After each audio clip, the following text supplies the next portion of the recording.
Bonjour, c'est l'actualité du mercredi 7 juin 2023. Alors, exceptionnellement, je vais pas parler de jeux vidéo, là, en tout cas en début de news.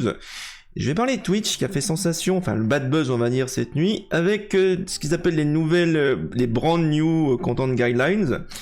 Et en fait, basiquement, Twitch vous interdit maintenant de faire de la publicité avec des tiers sur YouTube, sur Twitch, pas sur YouTube. C'est-à-dire que maintenant, vous ne pouvez plus, par exemple, mettre des logos qui font plus de 3% de l'image. Vous ne pouvez plus mettre des vidéos de sponsors, ou vous pouvez même plus mettre de l'audio ou des bannières sur vos streams.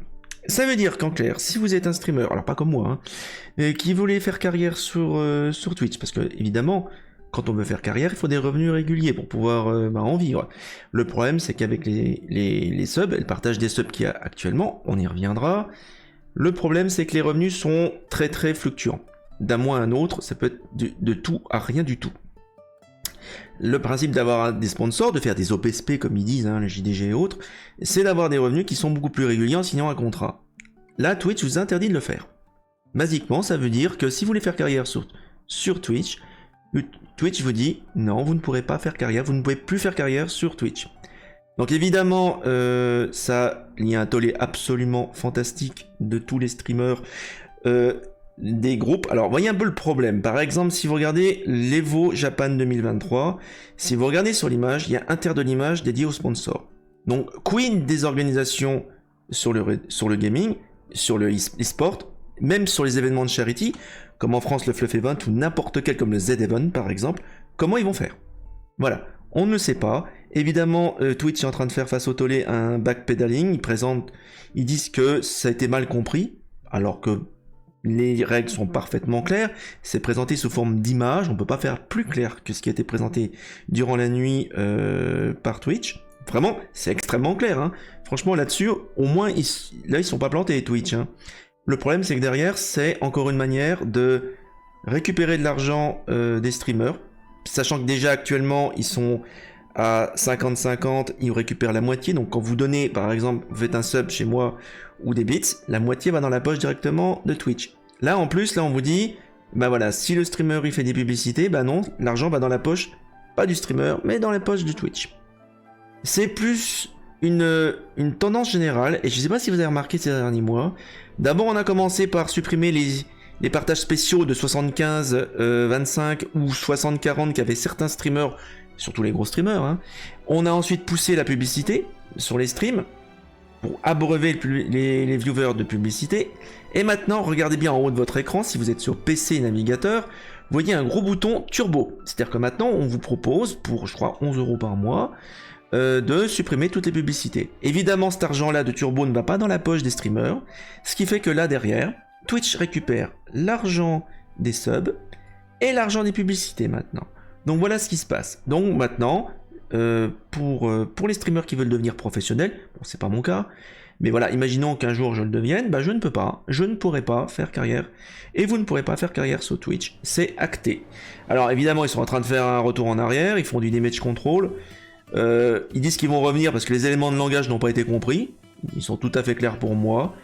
Donc voilà, on est dans une tendance, donc je suis très clair avec vous. Ça veut pas dire que moi je vais passer sur d'autres plateformes pour l'instant. Je vais faire des tests techniques sur YouTube et sur Kick, parce que c'est les deux grosses plateformes qui sont viables actuellement, et que si un jour une bascule devait se faire, évidemment vous seriez informé, elle serait progressive. C'est-à-dire que moi je vous encourage à faire, si vous êtes streamer vous-même, à commencer à streamer un jour par semaine sur YouTube, un jour sur Kick, voilà. Et après, vous pourrez basculer directement sur la future plateforme. Mais je dirais que pour l'instant, Twitch est dans une très très mauvaise passe. Je vous informerai des suites, c'est vraiment important, parce que vous êtes aussi, en tant que viewer, un brevet de publicité en ce moment. On vous incite à subscribe Turbo pour vous en débarrasser, et cet argent ne va plus dans la poche des streamers. C'est grave, parce que pour certains, ils en vivent, bon c'est pas mon cas, mais voilà, si vous souhaitez en vivre, vous ne pouvez plus faire carrière sur Twitch. C'est un gros problème. Voilà, c'était pour aujourd'hui. Je voulais vraiment vous en parler parce que ça fait vraiment le buzz partout chez les milieux des streamers ce matin. Donc je voulais vraiment que ça sorte. Voilà, j'avais besoin de vous le dire. On va continuer avec une news un peu plus rigolote, un peu plus légère, on va dire. Vous souvenez-vous, Activision Blizzard avait promis que si vous arriviez à terminer le Diablo 4, enfin en tout cas, arriver au niveau 100 en mode hardcore, donc je parle que hardcore c'est le mode permadeath, hein.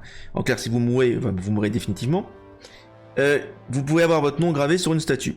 Il y a un premier joueur qui a réussi à atteindre ce niveau-là, mais qu'est-ce qui s'est passé? Il a voulu continuer, hein, il a continué, c'est logique, parce qu'il voulait dire, je vais arriver au boss final, et au bout de 80 heures de jeu, il a été déconnecté. Et qu'est-ce qui s'est passé quand il était déconnecté? Son personnage était tué. Pourquoi? Parce que le jeu nécessite d'abord d'être connecté en permanence, donc ça c'est absolument une pratique dégueulasse de vous obliger à vous connecter. Mais en plus c'est vu par le jeu comme une tentative de tricher, parce que si vous vous déconnectez, ça veut dire que vous allez mourir, et vous voulez pas mourir, donc vous trichez. Donc du coup, son personnage, son barbare je crois, il est revenu à 0 niveau 1. Donc c'est absolument scandaleux. Il y a une vidéo, on le voit comme ça, le pauvre se fait déconnecter après 80 heures d'heures de jeu. Et puis plus rien, quoi. Il y a un joli écran noir. Voilà. Ça se fige, et plus rien du tout. Voilà, terminé. Alors heureusement, il avait atteint le niveau 100 avant, et il aura son nom gravé, mais soyez prévenus. Ce que je trouve absolument incroyable, c'est qu'en 2023, on nous impose de nous connecter à Internet, alors que sur des émulateurs, on sait faire des save state, en clair sauver l'état d'un jeu parfaitement en mémoire, et rien n'empêche Activision Blizzard de mettre en place une signature numérique, hein, avec une clé privée de cryptage pour que personne ne puisse hacker ce save state, et ensuite quand vous reprenez votre partie, hein, après une déconnexion, l'extinction de votre ordinateur, que sais-je, vous reprenez votre partie exactement comme elle était. Voilà, c'est juste une idée pour fliquer les gens et pour les imposer de se connecter en permanence, pour passer leur publicité, leur DLC, leurs microtransactions et toutes les conneries qu'il y a. Donc voilà, encore une fois, voilà pourquoi il ne faudrait pas que ça se généralise, qu'on oblige les gens à jouer en étant connectés. Pour toutes les raisons, et en voilà une bonne encore aujourd'hui. Donc là, Activision Blizzard, c'est pas bien du tout. Alors, qu'est-ce qu'on avait d'autre? Ah oui, Mass Effect 5, a priori, ça commence à se préciser.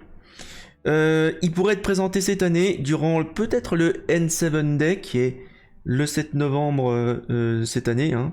C'est l'événement où les fans célèbrent la franchise Mass Effect. Alors c'est sûr qu'après un Mass Effect Andromeda assez catastrophique et BioWare, voilà, ils n'ont pas été du tout aidés à la hauteur, hein. On va le dire, hein, ça a été vraiment bâclé. Donc qu'est-ce qui va se passer? Bon, ils nous disent, voilà, c'est en cours, le jeu, il n'y a que du bon pour l'instant, alors moi je demande à voir, hein, clairement. En ce moment, BioWare, ils sont vraiment sur un siège éjectable. Si Dragon Age 4 se plante, et si Mass Effect se plante après Anthem, on peut dire adieu à BioWare, hein. Sachant que ça a été racheté par Electronic Arts. Electronic Arts, ça n'a pas été vraiment une bonne aventure, hein, pour BioWare, on voit ce que ça a donné. Donc voilà, ils n'ont plus droit à l'erreur avec Dragon Age, ils n'ont plus droit à l'erreur avec Mass Effect. Donc ils sont vraiment sur un siège éjectable. PD3, alors visiblement ça se rapprocherait, ça pourrait arriver en septembre. On a un tweet qui est peut-être paru aujourd'hui. A priori, ça serait le 21 septembre que sortirait PD3. Donc à confirmer. Voilà, à confirmer, je voulais juste vous en parler. D'autant plus que le jeu va être, d'après mes petites informations, mon petit doigt me dit que PD2 va être gratuit sur l'Epic Game Store cette semaine. Donc voilà, c'était une bonne transition sur cette news-là. Donc voilà, a priori ça sort le 21 septembre. Alors évidemment, je pense qu'il y aura une tripotée de DLC, malheureusement pour PD3 et des microtransactions. On verra bien comment ça va se passer. Retour également sur Dragon Age 4, je viens de vous en parler. Et ça serait pour 2024. A priori, un insider a répondu que, selon ces informations, le jeu serait prévu pour l'été 2024. Bon, donc c'est pas pour tout de suite, mais c'est en train de se préciser. Évidemment, c'est possible qu'il y ait encore du retard, mais ça sera donc pas avant l'été 2024. Voilà. Peut-être un peu plus tôt que prévu. Moi, je ne voyais pas avant 2025. Donc on verra bien. Moi, j'y croirai quand je le verrai, quoi. Voilà. Ce qui est dommage, parce que ça serait quand même bien que la licence Dragon Age renaisse un peu. Et on va terminer sur une news un peu plus rigolote. Un FPS qui m'a un petit peu marqué. Alors, c'est un FPS où vous avez juste 10 secondes à jouer, mais vous pouvez prolonger votre action de jeu en tapant sur des méchants. Et le jeu s'appelle Mullet Mad Jack. Et une esthétique assez originale. Ça ressemble beaucoup à comment dire, un Duke Nukem, mais avec un design assez particulier quand même.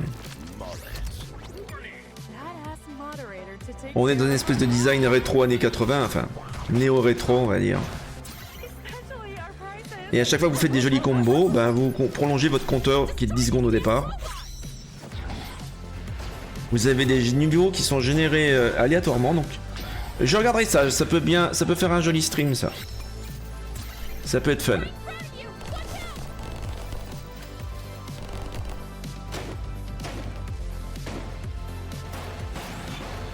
Bon, on a tous les clichés du néo rétro.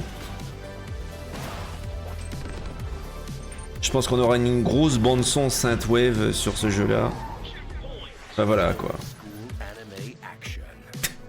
On parle d'old school anime action, oui.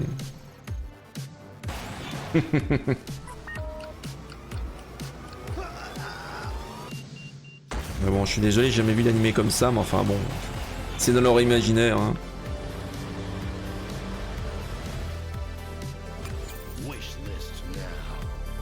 Il y a un petit peu de road rage.